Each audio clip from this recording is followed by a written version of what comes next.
Y entonces aquí cuando yo me vine definitivamente, mucha gente, que para arriba, para abajo.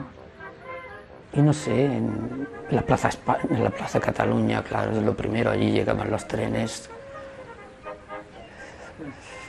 No sé, me sedujo, ¿no? Me sedujo, estaba alucinado y no sabía ni caminar, parece, tenía la sensación que iba a topar con la gente y eso me gustó mucho.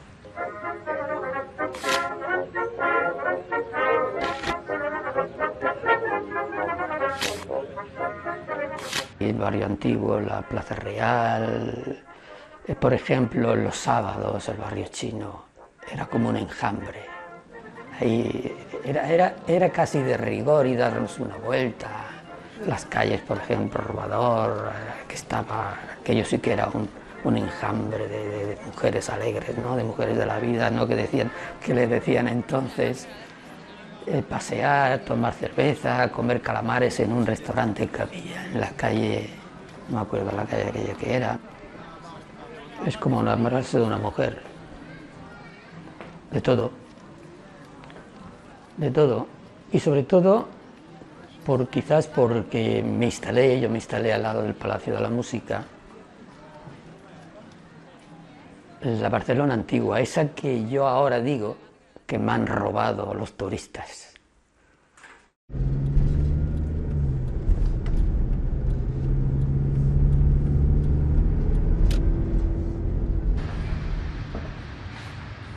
Venga, este señor, si queréis, la letra es muy inclinada. Este señor es lo que llamaríamos toda una personalidad, por la seguridad en sí mismo, por la sobriedad y al mismo tiempo fuerza que imprime a sus juicios, a sus opiniones, a sus ideas y sobre todo es contundente, contundentemente irrefutable cuando ordena. Es toda una autoridad. Hay una cara que delata un potencial. Pero luego hay un factor sociológico que influyó también mucho en su vida, que nunca dijo que había nacido en un pueblecito muy pequeño, sino que había nacido en Reus, mentira, un pueblecito pequeñito, y de una casa campesina, y eso a él le humillaba. ¿Me explico?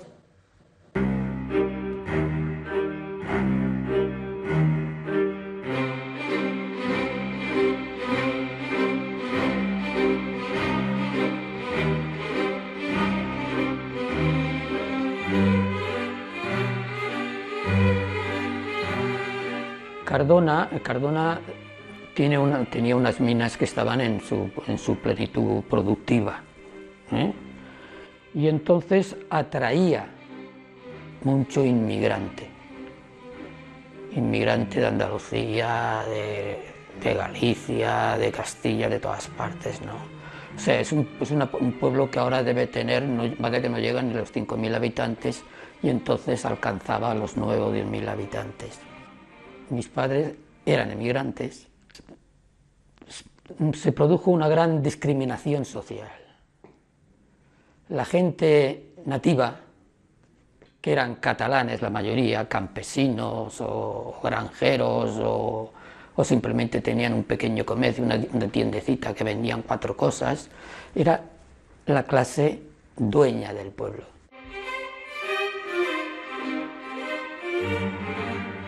Cuando tenía 6, 7, 8 años, pues iba con los míos, aunque tenía algún amigo catalán, pero más que nada con los míos eran emigrados, y llegábamos al extremo de cuando veíamos un grupo de catalanes o los catalanes veían un grupo de inmigrados, nos liábamos a pedrada limpia. Allí era fácil encontrar, porque a la mitad de las calles estaban sin asfaltar, ¿no? Encontrar piedra y luchábamos, y cuando jugábamos a fútbol jugábamos castellanos contra catalanes. O sea,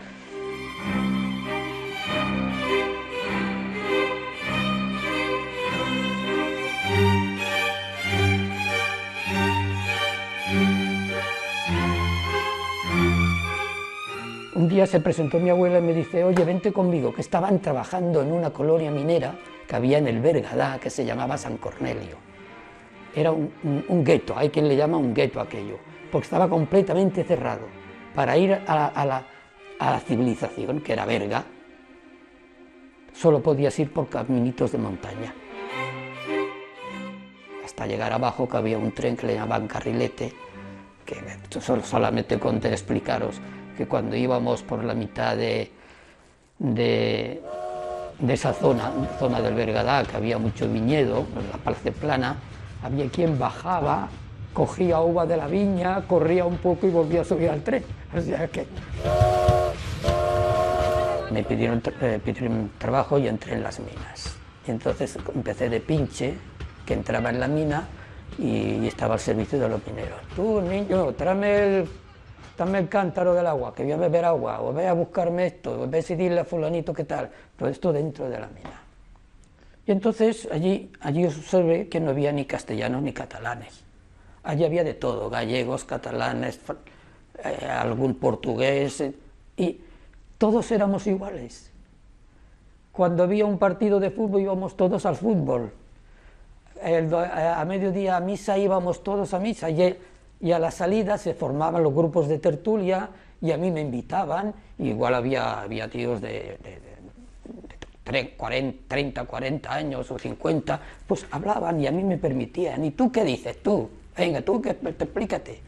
Y todo eso, y claro. Luego tuve éxito con las nenas, tuve amigos, me hice amigos de los curas y ya me habían seleccionado para hacerme cura en el futuro de los mineros. Y empezaron a prepararme, me enseñaban latín, es cuando yo empecé a estudiar. Me enseñaban latín, matemáticas, gramática.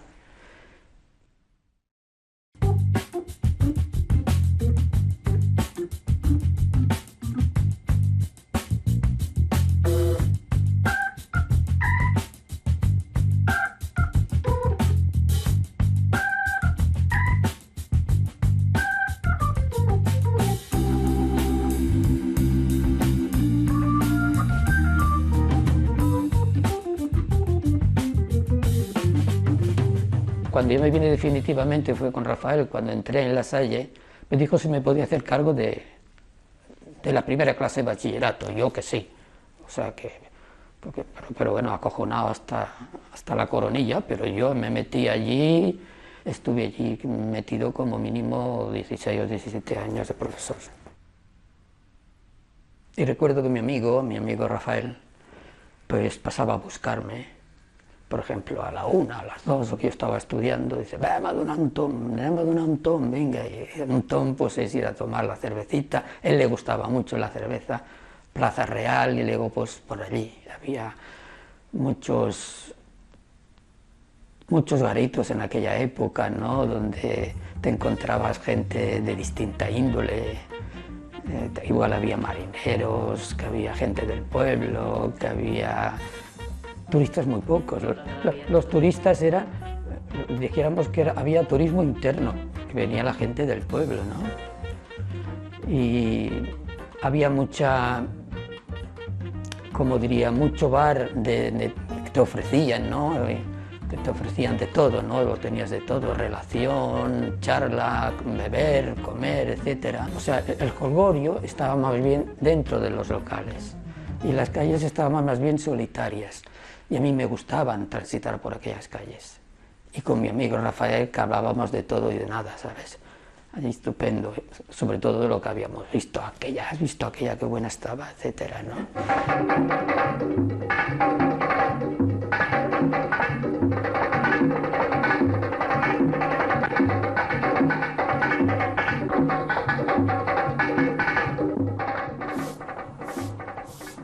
Muchos días me iba a estudiar a casa.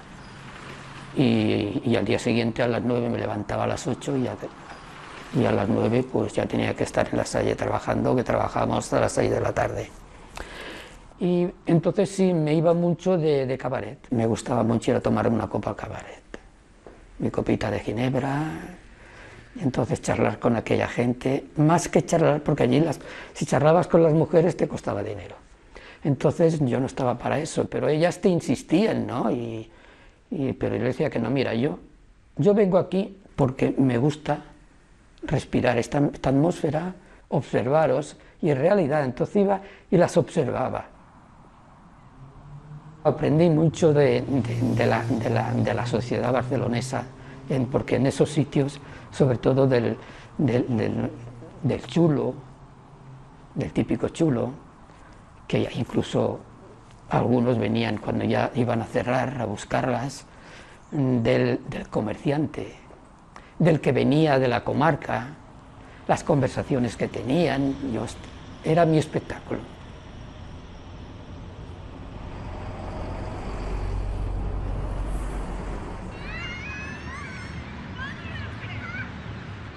Luego estaban los centros regionales. Precisamente la casa de Lleida fue mi perdición.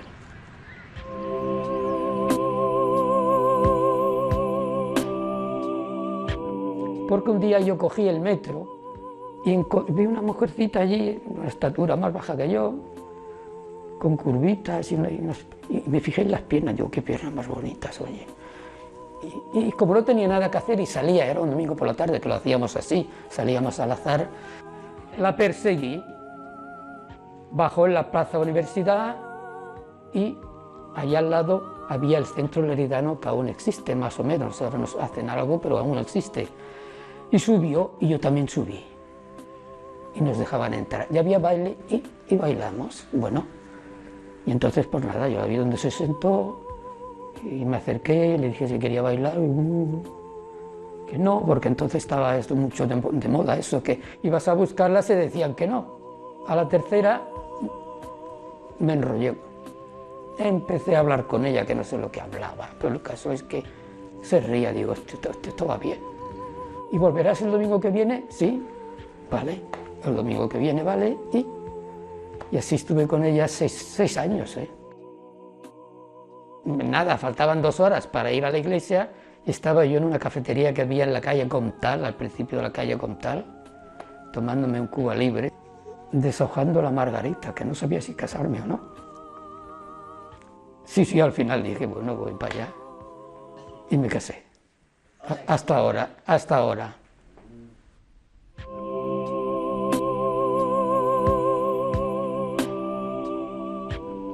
No sé si es que realmente tiene un silencio mágico, algo extraordinario aquel templo. Y me sentaba y aquel silencio me liberaba de tensiones, me daba paz. Salía de allí, que me importaba todo un comino, bien, relajado, no sé, algo es como si te tomaras una ducha, de algo que no sabes qué, pero yo salía de allí nuevo.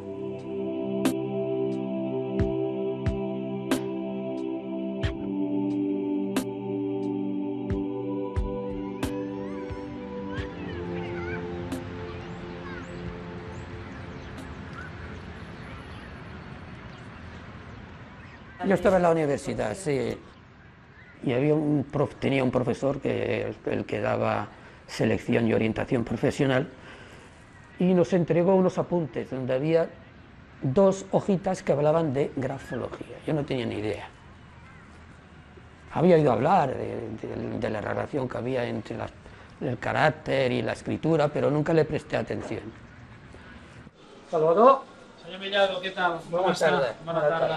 Bueno, què serà avui? Ja tornem a ser aquí, no? Tornem a ser aquí. Bueno, a veure, bona senyal. Avui bona senyal.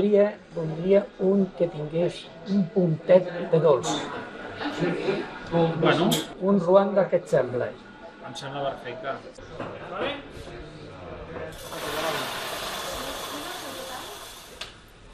Y cogí aquellas hojitas, 2 hojitas, y entonces me despertaron la curiosidad, el contenido. Y decían que pertenecían a un señor que se llamaba Bell, que era el seudónimo de un señor que era grafólogo, que había escrito un libro, el único libro importante que existía en aquellos momentos. Y me interesé, me interesé, me fui por las bibliotecas, busqué libros, leí, estudié y cada vez me gustó más. Y entonces me metí de lleno.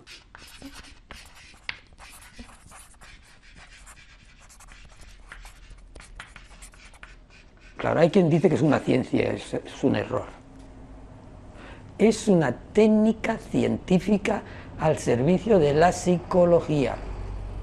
La psicología tiene test y métodos y técnicas para conocer a las personas y sobre todo detectar las conductas de las personas y los potenciales que tienen las personas. La psicología es eso. ¿Para qué sirve la grafología? Sencillamente, para conocer las personas. La persona que ves y la persona que hay dentro de ese cuerpo. Estamos formados de un cuerpo físico y un cuerpo psicológico. Ver lo que hay dentro. En este señor predomina la vida mental, muy dado a fantasías, creativo por supuesto, disfruta más en su mundo, mundo idealizado más por él. Su arte, su producción artística ha de ser bastante equilibrada. Muy personal, pero bastante racional. Y siempre con alguna expresión social. Después de lo mental, lo que le interesa es lo social.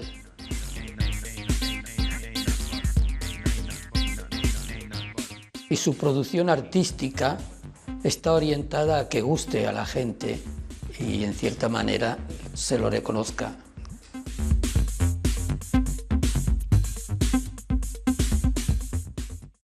Estos temas para mí, yo era funcionario, entonces estos temas eran mi hobby, que luego se transformaron en profesionales, pero eran mi hobby. Yo desde siempre me ha gustado observar a la gente. ¿Qué hacemos? ¿Tenemos 3 chicas? Bueno, pues hay que hacer un estudio de cada una, siempre, y entonces comprobar la más idónea según el perfil que nos pide el cliente, ¿no? Estás conflictiva, ya lo ves, con la firma que tiene. Claro. A que le cambien 2 veces la... Es que una firma... La tarea... Una firma, pues no digo, una firma como la de... Hablábamos de Trump, que todos son rectas, triángulos, ángulos. Yo siempre digo, la toques por donde la toques te vas a pinchar. Pues quiere decir que es una persona que es conflictiva. Tarde o temprano vas a tener un problema con ella, o va a provocar un problema, o va a empezar a reivindicar, etcétera. Pero en cambio la escritura, fíjate, no, toda está llena de sí, comillas, exacto. Entonces esta muy muchacha... correcta. Y lo que desde el punto de vista grafológico, lo que yo quería explicar era responder a esta pregunta. La firma cambia. La firma cambia si cambia la persona. Si la persona evoluciona, pues va evolucionando su firma. Pero en cambio, y esa es la otra cosa que quería demostrar, hay unos aspectos gráficos que se mantienen siempre. Y no cambian. Y no cambian. Por ejemplo... Se modifican, pero no cambian.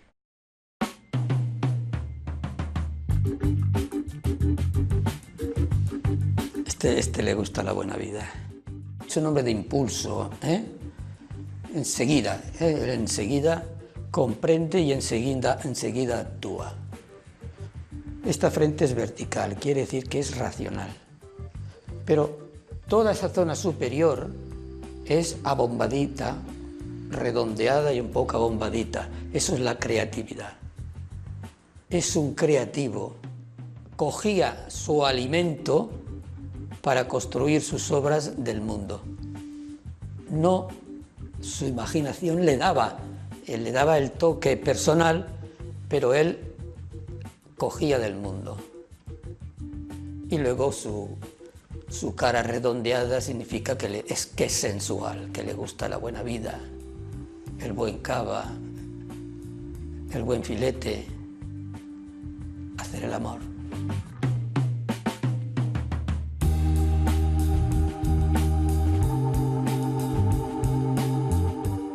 Son letras tipográficas, pero tienen un sello personal. Eso le llamamos original. Introvertido, bastante señor de sus ideas, de su proyecto, de lo que sé, pues bastante disciplinado dentro de lo que cabe este hombre, ¿eh? Cuando se dice disciplinado es una persona pues que hay cierto orden en su vida. Es un artista, pero tiene orden, un cierto orden en su vida.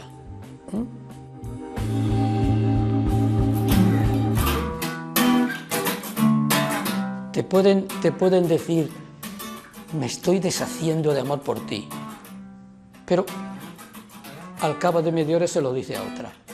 Pero es su inestabilidad, su falta de control, ¿eh?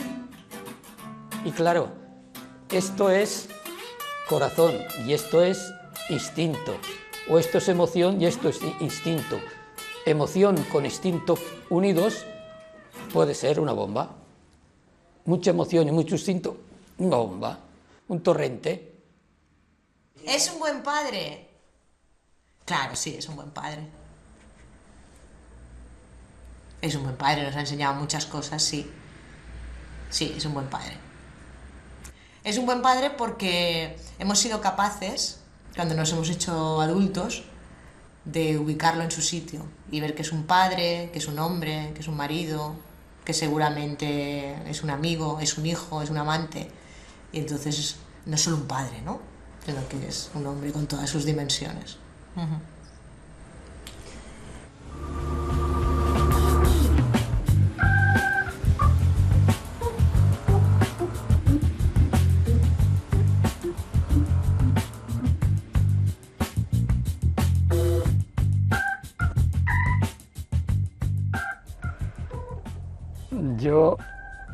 Yo en mi juventud, que me servía de acicate, siempre tenía melancolías. Punto flaco eran siempre las mujeres. Pero tenía un complejo, ¿sabes? Que era pequeñito, coño. Pero bueno, eso me ayudó a desarrollar otras habilidades, ¿sabes? No, lo que sorprendía mucho a las mujeres, sí, porque sabía hablar del amor, de la amistad, la ternura complicada, siempre jugaba con el querer y el amar, ¿sabes? Y cuando yo marcaba las diferencias de ambos conceptos, oye, la gente Querer es un sentimiento generalizado, pero el amor ya es, además de un sentimiento, nacen otros sentimientos.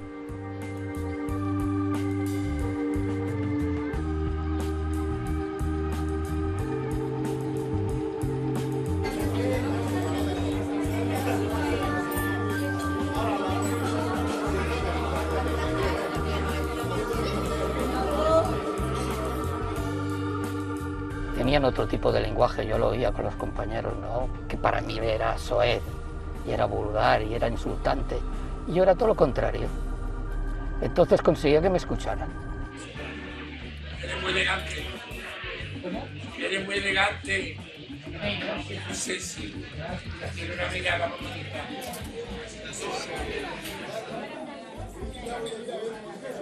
En la vida siempre se aprende, de todo se aprende algo.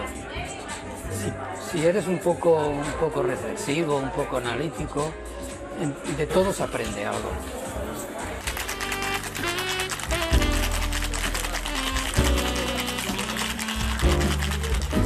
Siempre me ha gustado, sí, siempre me ha gustado. Siempre me ha gustado ver cómo van vestidos, tipo de gestos, cómo hablan. Entonces por el hablar las clasificaba mucho.